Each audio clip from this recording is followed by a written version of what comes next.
There's a push to increase abortion rights across the state of Florida. The proposed amendment would stop the state from restricting abortions before viability around 22 to 24 weeks. And it almost has all the signatures needed to get it on next November's ballot. WIC News reporter Claire Galt explains the steps to turn a proposed measure into a law. Senator Jonathan Martin remembers the tension, the emotion. Screaming from the galleries in both chambers. When Florida lawmakers voted on the 6-week heartbeat bill. The galleries had to be cleared. The House actually added some protective glass between the gallery and the representatives over the summer because of the throwing of items onto the floor. The bill passed. I voted for it. And Governor Ron DeSantis signed it in April.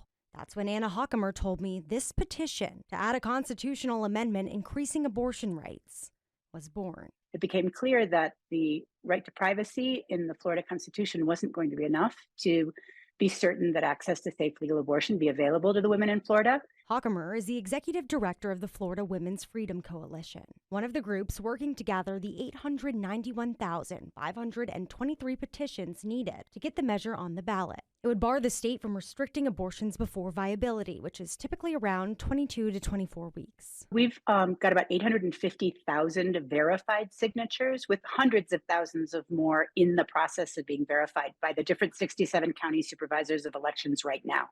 So we have total confidence that we will blow through the 891,598 signatures that are necessary to get on the ballot. But before that happens, the Florida Supreme Court has to sign off on the proposed ballot wording. Attorney General Ashley Moody said she plans to tell the court it's no good. She said the wording will confuse voters by not setting a week limit for viability. It very much depends on the case, which is exactly why a medical professional is the one who should be determining when viability is. The deadline to reach the almost 900,000 petitions is February 1st. Claire Galt, WIC News. Florida currently has a 15-week abortion ban being challenged. The 6-week ban will only go into effect if the 15-week ban is upheld by the Florida Supreme Court.